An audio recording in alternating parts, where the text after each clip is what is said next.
बिस्मिल्लाहिर्रहमानिर्रहीम अस्सलाम वालेकुम। आज का हमारा लेक्चर इंडेक्स नोटेशंस के बारे में है।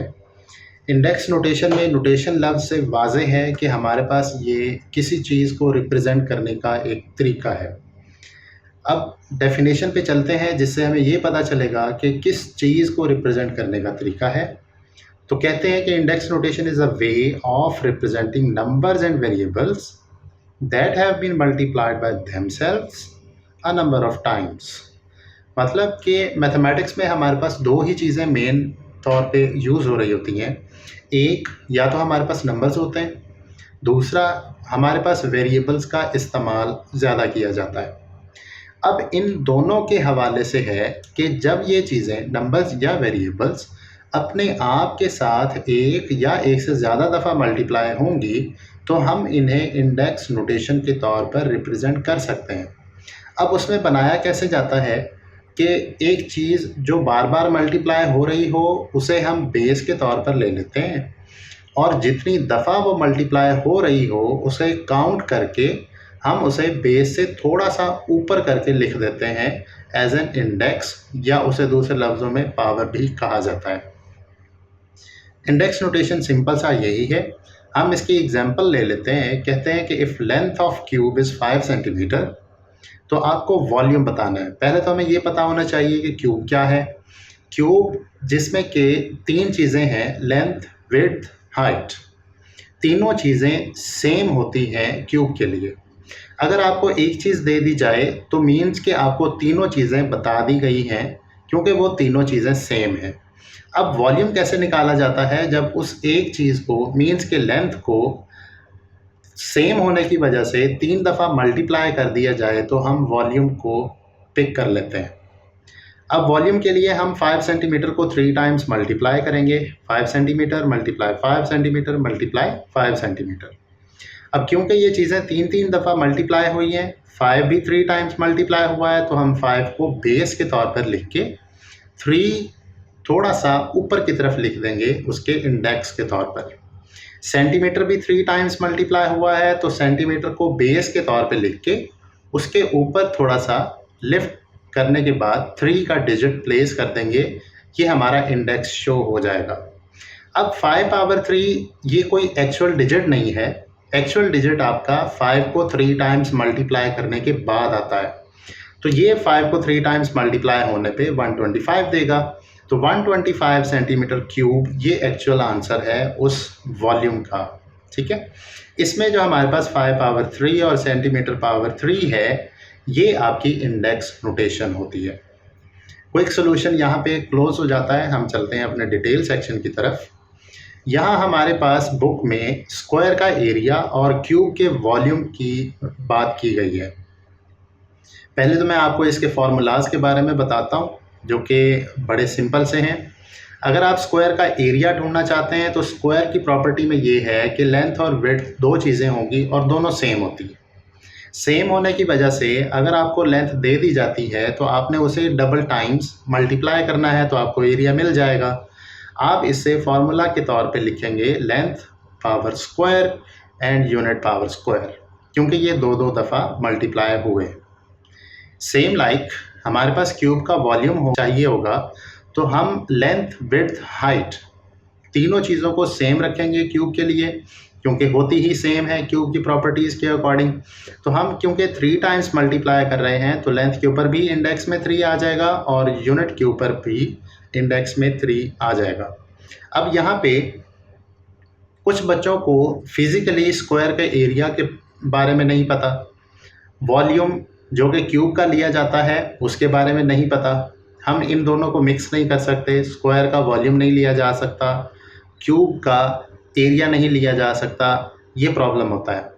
ये हमें डिफ्रेंशिएट रखना चाहिए कि हमेशा स्क्वायर का एरिया लिया जाएगा और क्यूब का वॉल्यूम लिया जाएगा, या फिर आप उसके सरफेस का एरिया ले सकते हैं।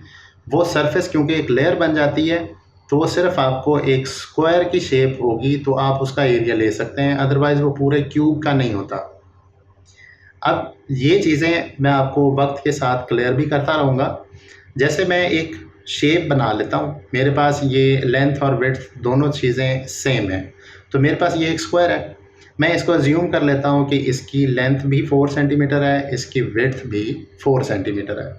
अब मैं इसका एरिया ढूंढना चाहता हूँ फिज़िकली स्ट्रक्चर बना के। अब उसमें क्या है कि ये जो मेरे पास साइड 4 सेंटीमीटर वाली है, मैं इसे 1 सेंटीमीटर पे कट्स लगाता जाऊँगा। तो 1 सेंटीमीटर पे मैंने यहाँ कट्स लगा दिए। सेम मेरे पास जो ये साइड है, इस पर भी मैं 1 सेंटीमीटर के कट्स लगा दूंगा। तो मेरे पास ये 1 सेंटीमीटर के कट्स लग चुके हैं। अब मेरे पास ये छोटे छोटे स्क्वायर्स बन चुके हैं। ये 1 बाय 1 सेंटीमीटर के स्क्वायर्स हैं। मैं इन्हें काउंट कर लूँ कि ये कितने हैं, तो मेरे पास इसका एरिया मिल जाएगा। या दूसरे लफ्ज़ों में फार्मूला का इस्तेमाल करते हुए इस 4 को इस 4 से मल्टीप्लाई कर दिया जाए तो मेरे पास इसका एरिया आ सकता है। ये सेम इन ब्लॉक्स के काउंट के बराबर होता है। अब अगर मैं इन्हें काउंट करूं तो ये मेरे पास एक लेयर में 4 हैं, दूसरी में 4 ऐड होंगे तो 8 हो जाएंगे, तीसरी के 4 ऐड होंगे तो 12 हो जाएंगे, चौथी के 4 ऐड होंगे तो 16 हो जाएंगे। तो ये मेरे पास इसका स्क्वायर का एरिया 16 सेंटीमीटर स्क्वायर आता है। ये फिज़िकल स्ट्रक्चर है। इसी तरह मैं आपके लिए एक क्यूब बना लेता हूँ। अब क्यूब की भी तीनों चीज़ें सेम होती हैं। लेंथ अगर मैं अज्यूम कर लूँ कि ये 4 सेंटीमीटर है तो विड्थ भी 4 सेंटीमीटर होगी और हाइट भी 4 सेंटीमीटर होगी। इसे भी मैंने स्लाइसेस में काटना है। मैं इसको भी स्लाइसेस में काट दूंगा। ये डेप्थ में कटेगा। सेम मेरे पास ये दूसरा स्लाइस बनेगा, ये तीसरा स्लाइस बनेगा और ये मेरे पास 4 पार्ट्स बन जाएंगे 1 सेंटीमीटर के। अगर मैं इसको अब इस साइड से काटना शुरू करूं तो ये मेरे पास एक स्लाइस इस तरफ से कटेगा, दूसरा स्लाइस इस तरफ, तीसरा स्लाइस इस तरफ और ये मेरे पास 4 स्लाइस बन जाएंगे। 3 कट्स लगने से 4 स्लाइस बनेंगे।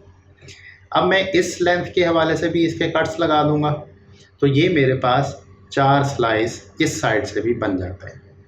तो ये स्लाइसेस बनाने का फ़ायदा क्या हुआ कि यहाँ मैं अब छोटे छोटे ब्लॉक्स एडजस्ट कर सकता हूँ 1 सेंटीमीटर के। ये मेरे पास क्यूब्स हैं 1 सेंटीमीटर के। मैं इन्हें काउंट कर लूँ कि ये कितने इसके अंदर एडजस्ट हो सकते हैं तो मेरे पास टोटल वॉल्यूम पता चल जाएगा इस क्यूब का। तो एक लेयर में 16 बॉक्सेस पड़े हुए हैं, दूसरी लेयर के 16 ऐड हुए तो 32, तीसरी लेयर के 16 ऐड हुए तो ये मेरे पास 48 होगा और चौथी लेयर जो कि इसकी आखिरी लेयर है इसके भी 16 ऐड हो जाएं तो ये मेरे पास 64 का डिजिट बनता है। तो मीन्स कि मैं इस क्यूब के अंदर 64 छोटे छोटे 1 बाय 1 के क्यूब्स रख सकता हूँ। तो मेरे पास इस क्यूब का जो वॉल्यूम होगा वो 64 सेंटीमीटर क्यूब होगा। बाय फार्मूला मैं इस 4 को इस 4 से मल्टीप्लाई कर लूँ तो मुझे एक लेयर के अंदर पड़े हुए बॉक्सेस का पता चल जाएगा जो कि 16 है। फिर मैं इसको, क्योंकि ये 4 लेयर्स हैं तो 4 से मल्टीप्लाई करने पे 64 आएगा। तो 64 बॉक्सेस इस पूरे क्यूब के अंदर पड़े हुए हैं। तो इसका वॉल्यूम मेरे पास हुआ 64 सेंटीमीटर क्यूब जो कि लेंथ, विड्थ और हाइट को मल्टीप्लाई करने से मिल जाता है। फाइनली मैंने इनके आंसर नीचे रिप्रेजेंट किए हुए हैं।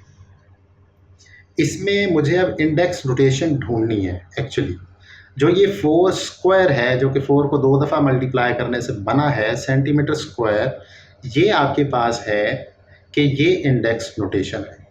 जब आप 4 को 4 से मल्टीप्लाई कर लेंगे 16 आ जाएगा तो ये एक्चुअल डिजिट होगा स्क्वायर के एरिया का।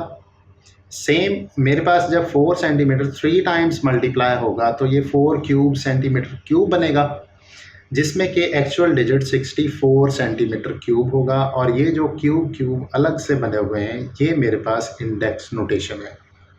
ये एक सिंपल सा स्ट्रक्चर है और फिज़िकल भी आप इसको व्यू कर सकते हैं। आपके इर्द गिर्द बहुत ज़्यादा मैथमेटिक्स यूज़ होती है, आप उसे देखें, ऑब्ज़र्व करें, सीखें, बहुत कुछ आपको सीखने को मिलेगा। अब मैं थोड़ा सा आगे मूव करता हूँ। अगर मेरे पास स्क्वायर की लेंथ 5 सेंटीमीटर दी हुई हो और मुझे एरिया बताना हो तो मीन सिंपल है, 5 को डबल टाइम्स मैंने मल्टीप्लाई करना है, वो मेरे पास आ जाएगा 5 स्क्वायर सेंटीमीटर स्क्वायर। अगर मैं 5 स्क्वायर का एक्चुअल डिजिट ढूंढूं तो 5 multiply by 5 is 25 centimetre square. ये मेरे पास एरिया होगा स्क्वायर का और ये इसकी इंडेक्स नोटेशन होगी। सेम मेरे पास अगर क्यूब की लेंथ 5 सेंटीमीटर है और मुझे उसका वॉल्यूम बताना है तो मीन्स 5 सेंटीमीटर को मुझे 3 टाइम्स मल्टीप्लाई करना है।